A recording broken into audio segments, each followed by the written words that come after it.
Բարերեկո սիրելի հեռուստադիտողներ, Երկիր մեդիայի եթերում երկրի հարցը հաղորդաշարն է, այսօր իմ հյուրը միջազգայնագետ, էներգետիկ հարցերով մասնագետ Արմեն Մավելյանն է, բարև ձեզ, պարոն Մավելյան։ Բարև ձեզ։ Ենթադրում եմ, որ հեռուստադիտողը կռահում է, թե ինչի մասին մենք պետք է խոսենք, որովհետև օրերս մեծ այսպես պոմպեզով, ներկայացվեց, թե Հայաստան ներմուծվում ադրբեջանական բենզին։ Եթե նախկինում կար մի այդպիսի փորձ, որ իբր Ադրբեջանի թույլտվությամբ կամ Ադրբեջանի համաձայնությամբ Հայաստանը գալիս ղասախական ծագմամբ ցորեն, այս անգամ գործ ունենք ադրբեջանական կոնկրետ բենզինի հետ։ Ադրբեջանը այդքան բենզին ունի, որ մեզ բենզին է վաճառում։ Նայեք, Ադրբեջանը ինքը հիմնականում նավթ արդյունանող պետություն է, ինչպես գիտենք։ Եվ իր արտահանման առողջի բաժինը հենց նավթն է։ Ինքը բենզին շատ քիչ է արտահանում, հիմնականում Վրաստան։ Բայց ես կարծում եմ տվյալ դեպքում խնդրի ոչ այնքան բենզին ունենալ չունենալու մեջ, ինչքան ինչ-որ PR ակցիայի կազմակերպման, որ իբր թե ինչ-որ գործընթացներ են տեղի ունենում։ Եվ որտեղ մանավանդ այն բենզինը որ գալիս է, ես մի փոքր քանի օր այդ հարցերը շատ կուսումնասիրեցի, պարզվեց որ իրենք վերջին 2024 թվականի ներդրումներ են արել եւ իրենց նավթավերամշակման գործարանն իբր թե բարելավել, բայց արդյունքում իրենց այդ I-95 կոչող բենզինը իրենք որպես կանոն փորձում են չսպառել, որտեղ ինքը շատ ված որակ է, հիմնական նույնիսկ ներքին շուկայի համար։ Դա հիմնական ներքին շուկայի համար է, բայց քանի որ ներքին շուկայում դրա պահանջարկը քիչ էր պայմանավորված անորակության հետ, իրանք նախընտրում են դա հիմնական ներմուծել Ռուսաստանից։ Այսինքն զուտ Ադրբեջանի շուկայի ներսում իրանք սպառում են ռուսական ավելի բարձրորակ նմանատիպ բենզին, քան թե իրանցը, որտեղ չեն կարողանում հասնել այն որակին, որը ցանկալի է։ Մենք սովոր ենք վերջին տարիներին ցավոք սրտի, որ նման երևույթները կամ նման ակցիաները, կարելի է այսպես ասել, ընդհանրապես օվերտոնի պատուհան բացելու գործիք են։ Այսինքն ես հիշում եմ, որ 44-օրյա պատերազմից հետո մի կարճ ժամանակ, մի քանի օր կարծես ադրբեջանական գազ ստացավ Արցախը, եթե չեմ սխալվում։ Հետո այդ ցորենը բերեցին Ադրբեջանի տարածքով, հիմա բենզինը, այսինքն ժողովրդին sense կամաց այն միրդատիզացիայի սկզբունքով փորձում են սրսկել, որ ադրբեջանցիների հետ խաղաղություն, հարաբերություններ, լավ է լինելու, ապագան եկել է։ Շատ ճիշտ է հիշեցրիք, որ իսկապես իրենք իսկ կազմակերպել են Ադրբեջանի բլոկադան, հետո իբր թե աղդամով ինչ որ ապրանք էին բերում, այդ ամենը ինչով վերջացավ շատ լավ հիշում։ Արցախի բլոկադան որ կազմակերպել։ Այո, Արցախի բլոկադայից հետո իրենք իբր թե աղդամով ասում են, որ կարող են սնունդ բերեն եւ այլն, եւ նույնիսկ ինչ որ մի սահմանային առևտուր սկսան։ Եվ այդ ամենը ինչով ավարտվեց, մենք հիշում ենք։ Արցախի հայաթափման եւ էթնիկ զտումները, փաստացի Արցախի ցեղասպանությամբ։ Հիմա նույնը կատարվում է նաեւ Հայաստանի հետ։ Փորձում են մեզ թմրեցնել կեղծ խոստումներով, խաղաղության մասին կեղծ լոզունգներով, որի նպատակն է այնպես անել, որ նպաստեն, այսինքն Ադրբեջանը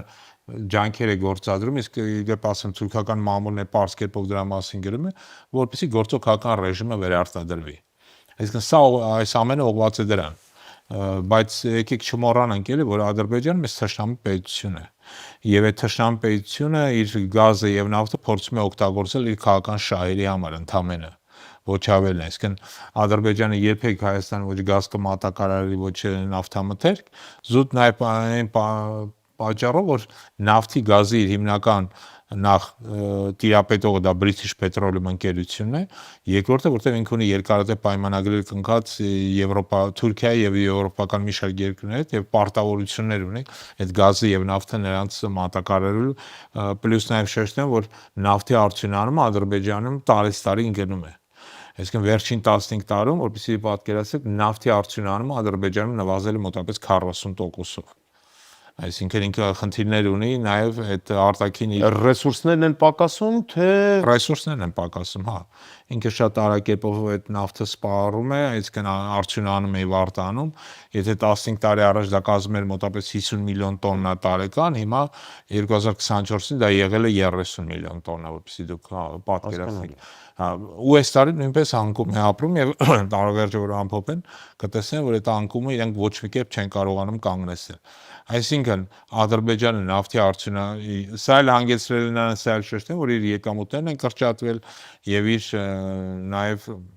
ինքը սոցիալական եւ այլ տիպի խնդիրների առաջ է կանգնում եւ նաեւ տնտեսությունն է դադարել աճել։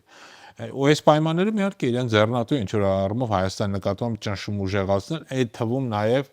այսպես կոչված կեղծ գործարքներով իբր թե կեղծ ադրբեջանական բենզին ներմուծելով, որտեղ նորից եմ կրկնում, այն փաստը, որ ինքը մենք տենում ենք շուկայում, ինքը համատաբար ավելի էժան են փորձում վաճառել, քան ստեկա, սա նշանակում է նաև ինչ որ առումով փորձում են գրավել հայկական շուկան։ Դեմպինգ անել։ Դեմպինգ են անում, հա։ Սա պարզ կերպով երևացող փաստ է։ Ինչ վերաբերում է Ադրբեջանի էներգետիկ ռեսուրսներին, նավթագազային ռեսուրսներին, ամիսներ առաջ մի միջադեպ գրանցվեց, երբ որ Եվրոպա գնացող գազի թե նավթի մեջ հայտնաբերվեցին ինչ-որ վնասակար միացություններ, հետո պարզվեց, որ իհարկե դրա մասին շատ վաղուց էին ասում, որ ադրբեջանական նավթամուղներով ու գազամուղներով այնքան էլ ադրբեջանական նավթ ու գազ չի գնում Եվրոպա, այսինքն Ադրբեջանը ինչ-որ տեղ նաև վերարտահանող է, Ռուսաստանից է բերում, միջինասիական երկրներից է փորձում եւ այլն եւ այլն, այսինքն այս բլեֆը, որ ամբողջ աշխարհը հասկանում է, որ Ադրբեջանը չունի այդ ռեսուրսները, հիմա այդ նույն բլեֆը փորձում են ծախել մեր վրա։ Այք խնդիրը ինչումն է, էլի, որտեղ խնդիրը Ադրբեջանը այդ գումարները, որ գնում է Ադրբեջան նավթի գազի վաճառքից, հիմնականում գնում է իր ռազմական բյուջե։ Այո։ Ադրբեջանը շարունակաբար մեծացնում է ռազմական բյուջեն, 2020 թվականից հետո երբեք ոչ մի օր կանգ չի առել ռազմական բյուջեի ավելացման առումով, ամեն շաբաթ գրանցվում է ոնց է Թուրքիայից, Իսրայելից եւ եվրոպական մի շարք երկրներից ռազմամթեր շարունակաբար զորավարժությունները ոչ մի օր կանգ չեն առնում, մի զորավարժություն ավարտվում մյուսն է սկսում, այսինքն Ադրբեջանը բացահայտ կերպով պատրաստվում է հաջորդ պատերազմին։ Ու այս պայմաններում նաև գործող քաղաքական ռեժիմը Ադրբեջանը եւ Հայաստանում գործող քաղաքական ռեժիմները գալիս են ինչ որ գործարքի, որ եկեք ցույց տան, որ իբրե գնում է խաղաղության գործընթաց։ Սա շատ վտանգավոր գործընթաց է, որտեղ նայեք, բնակչությանը փորձում են համոզել կեղծ փաստերով եւ կեղծ տվյալներով, ցույց չտալով այն ռազմական ծախսերը, որ ավելանում է Ադրբեջանում, այլ ցույց տալով, որ իբրե տեսեք ադրբեջանցիները այնքան լավն են, որ մեզ նաեւ բենզին են մատակարարում, ինչը նորից եմ կրկնում, իր մեջ ավելի շատ վտանգ է պարունակում, քան որ դեմպինգային գները։ Այ հենց դեմպինգայինի հետ կապված բնական է, որ տևական ժամանակ եթե դեմպինգը շարունակվի, այլ ներկրողներ, կոնկրետ դեպքում բենզինի դիզվառելիքի ներկրողներ, ստիպված են լինելու իրենց գնումները կամ ֆյուչերսները կրճատել, ու եթե մի օր հանկարծ ադրբեջանական նավթը կամ բենզինը կամ չգիտեմ էլի ինչ մի վառելիք Հայաստան չմտնի, Հայաստանը ուղղակի չի կարողանում շատ արագ վերականգնել այն պահանջները ու բավարարել այն պահանջները, որ այլ ներկրողների օգնությամբ ու այլ երկրներից, այլ աղբյուրներից էր բերում։ Սա կոնկրետ արդեն անվտանգային խնդիր է։ Միանշանակ սա անվտանգային խնդիր է, նայեք, խնդիրը բացի անվտանգայինից սա էլ շեշտենք էլի,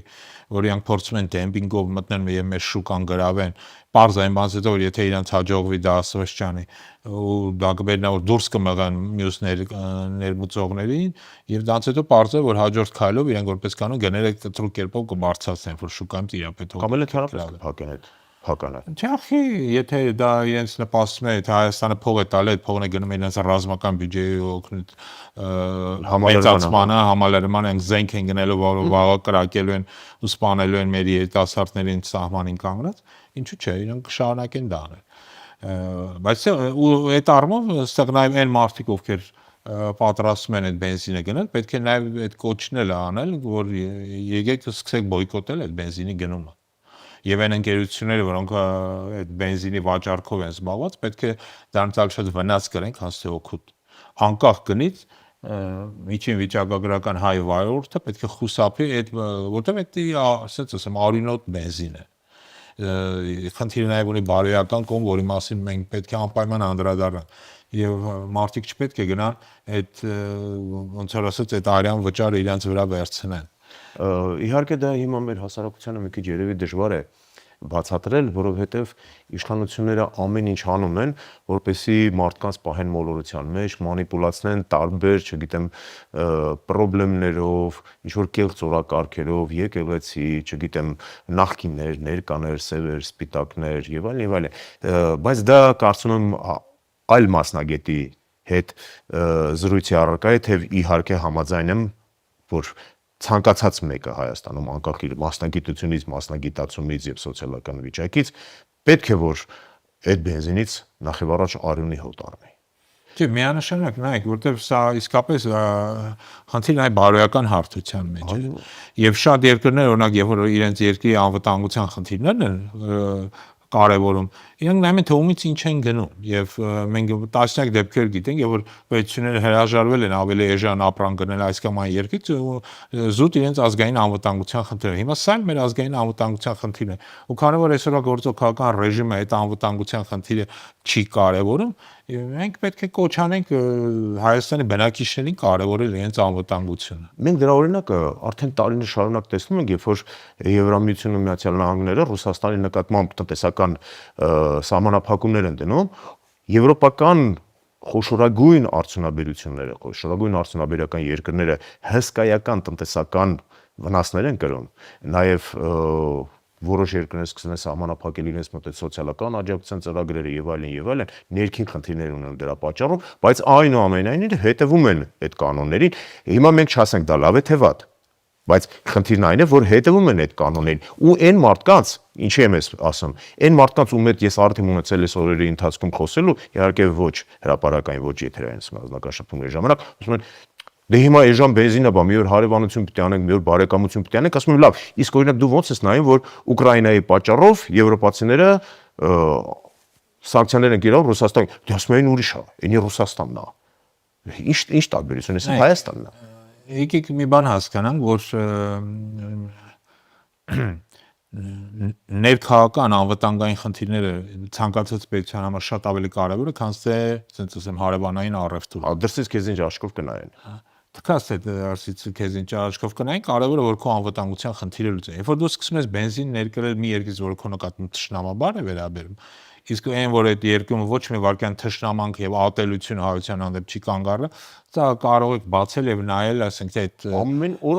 օր դա գալիս է։ Այո, ամեն օր իրենց ամենաբարձր մակարդակով երկրի նախագահից սկսած մինչեւ ամենասովորական падգամավորը իրենց դասագրքերով եւ այլն։ Հոգեվոր առաջնորդները, դպրոցները, հա։ Այո, օրինակ հիշենք, որ հայ եկեղեցու նկատմամբ պատերազմը սկսեց, երբ որ իրենց այսպես կոչված հոգեվոր առաջնորդ Ոմն Փաշազադեն ինչ որ հայտարարություն արեց։ Հիմա այսինքն երբ որ այս երկրում պարբերաբար գնում է ատելության քարոզ, սկսել այդ երկրից բենզին ներկրելը, սա շատ վտանգավոր գործընթաց է։ Այստեղ կարևոր չէ էժան, ավելի լավ թանկ վճարի,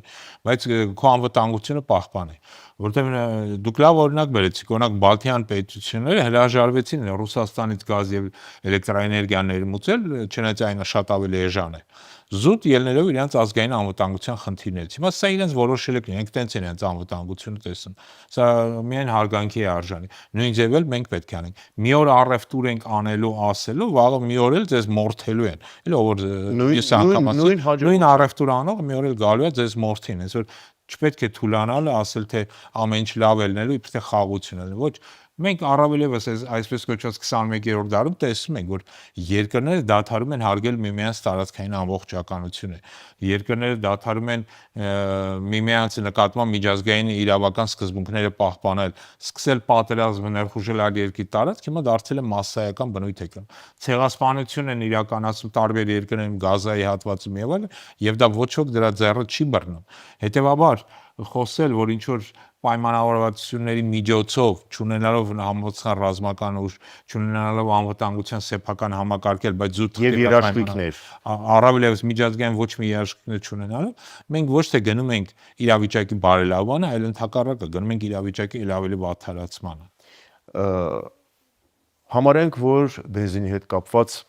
խնդիրը քիչ թե շատ պարզեցինք։ Հիմա արդեն որորդ անգամ է Հայաստանի կառավարությունից հայտարարություն է հնչում, թե արհեստական բանականության տվյալների կենտրոն են ուզում ստեղծել Հայաստանում, արդեն մի քանի կազմակերպությունների, միջազգային կազմակերպությունների անուններ են տալիս եւ այլն եւ այլն։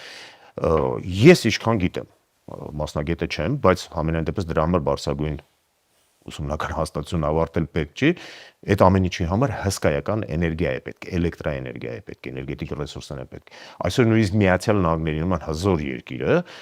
չի կարողանում քայլ առաջանել արհեստական բանականության ոլորտում, օրինակ ասենք համեմատվել Չինաստանի հետ, որովհետև չունի այդ էներգետիկ ռեսուրսները, չունի համապատասխան էներգետիկ բազա։ Բայց մյուս կողմից էլ մեր կառավարությունը այս վերջերս հայտարարեցին, որ քաղաքացիների կողմից տեղադրվող արևային կայանների հետ փոխհաշվարկը եւ այլն որոշակի փոփոխությունների ենթարկելու, որը խոշոր հաշվով այդպիսի կայանների տեղադրումը քաղաքացիների համար դարձնում է ոչ ձեռնտու։ Այսինքն, երբ որ պետք լինի մեզ ունենալ շատ էլեկտրաէներգիա, մենք մնալու ենք մեր տրադիցիոն աղբյուրների հույսին, ատոմակայան, հիդրոէլեկտրոկայաններ, ատոմակայանի հարցերը մի քիչ, այսպես ասենք, հեղեղուկ է, որովհետև Ադրբեջանն ու Թուրքիան ամեն օր ամեն պատեհ առիթով ասում են փակեք այդ էլեկտրակայանը, ռուսների հետ էլ լեզու չեն գտնում նոր էներգաբլոկի, եվրոպացիները մեզ ուրիշ բան են առաջարկում, ասենք ինչ-որ Նայեք, սա շատ ճիշտ վերցրած հարցադրում եք անում, որտեղ արհեստական բանականության զարգացումը ինքը շատ բարդ խնդիր է եւ օրինակ վերջին ուսումնասիրությունը ցույց տվեցին, որ օրինակ Միացյալ Նահանգներում արհեստական բանականությունը այն կենտրոնները, որոնք աշխատացնում են, շատ ավելի էլեկտրաէներգիա են ծախսում եւ ավելի վնասակար են նաեւ օդոաղտոտվածության առումով, ասենք Նյու Յորք քաղաքը մոտապես այդ ու գնալով այդ ծավալները մեծանում են։ Հետևաբար ես չգիտեմ ինչքանով է լուրջ սրանց հայտարարությունը, որ իբրև արհեստական բանականություն է զարգացում, ես ավելի շուտ հակված եմ դրան չհավատալու, քանի որ սա էլ որոշակի մենք ակադեմիական քաղաք ենք սարքում, հա, սրանք էլ որոշակի ռազմավարություն է պահանջում, մասնագիտացում է պահանջում, այսօրվա գործողական ռեժիմի եւ նա կառավարությունը այդպես մասնագետներ չունի։ Բայց այնուամենայնիվ, եթե իրանք իսկապես ուզում են այդպես մի բան զարգացնել, մենք իսկապես կարիք ունենք էլեկտրաէներգիայի զարգացման, սեփական աղբյուրների զարգացմանը։ Իսկ այսօր մենք տեսնում ենք լրիվ հակառակ պատկեր է, որ խոսքը գնում է ատոմակայանի փակման մասին, որի ոչ ուղղակի, բայց անդադ կրկնում է գործող ռեժիմի պարագլուխը հայտարարելով, որ իբր թե տեսեք, մենք 2 թե 3 ատոմակայանի չափ արևային էներգիայով իբր թե հզորություններ են գեներացնում, սարքել ենք ատոմակայան, որը ոչ մեկ չի նկատել։ Իրականության մեջ միայն այս տարվա ընթացքում նախ դեռ հունիս ամսին իրանք արևային կայանների կառուցման բավականին վարկային այդ համակարգը որ կան, բավականին լգոտային, սա փակեցին դեռ ամռանը։ Հիմա էլ արդեն բնակչության կողմից սեփական արտադրած էլեկտրաէներգիայի վաճառքի գործարքները փորձում են ավելի վատ պայմաններ ստեղծել, ինչը հանգեցնել ունենա, որ այն օգուտները, որ նախկինում իրանք ունեին, այլևս չեն ունենա։ Այսինքն այս պայմաններում խոսել ինչ-որ արհեստական բանականության մասին ուղղակիորեն լուրջ չէ, էլի։ Այսինքն այս մարդիկ չունեն նոր էլեկտրաէներգիա գեներացման հզորություն, չեն կարողանում նոր կայաններ կառուցեն, բայց խոսում են ինչ-որ ատոմային կայանների մասին։ Մի մասնագետի հետ, երբ որ ես այս հարցը փորձում եմ իմ համար պարզել, զրույցում պարզվեց, որ միջին կարգի, այսինքն այն արհեստական բանականության այն կենտրոնը, որ նախատեսվում է իբր Հայաստանում կառուցել, նմանատիպ կենտրոնները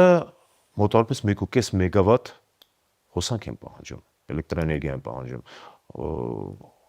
Հայաստանը նույնիսկ արևային էներգիայի կիրառմամբ, ասենք, լայն տարածում բերելով եւ այլն, այդ հնարավորությունն ունի այդ 1.5 մեգավատը։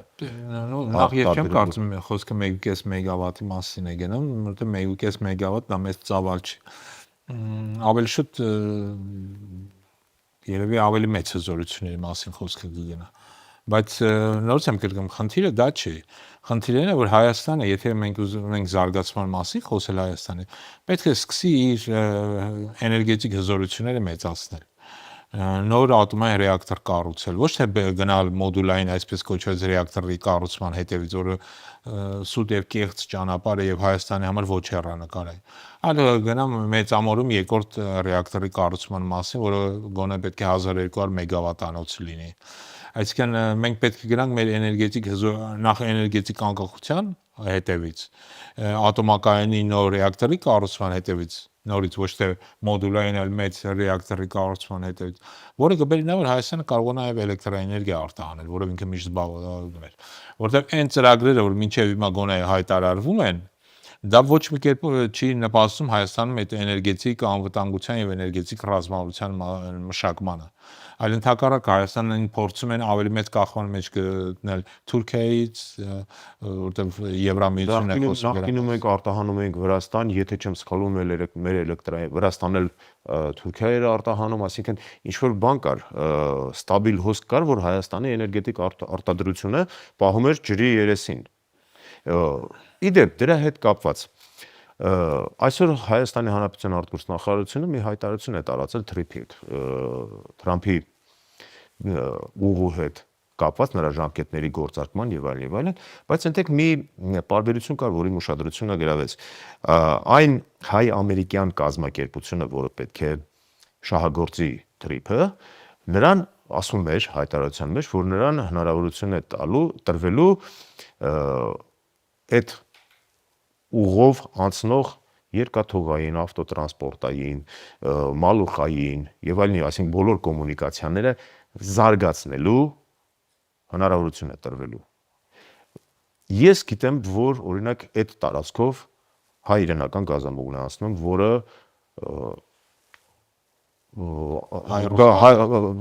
Գազպրոմ արմինիայի սեփականությունն է։ Այդ տարածքով անցնում է երկաթգիծ, որը էլի հարավկովկասյան երկաթուղիների, այսինքն Ռուսաստանի երկաթուղիների դուստր ձեռնարկությանն է։ Դե երկաթուղին թողենք, դա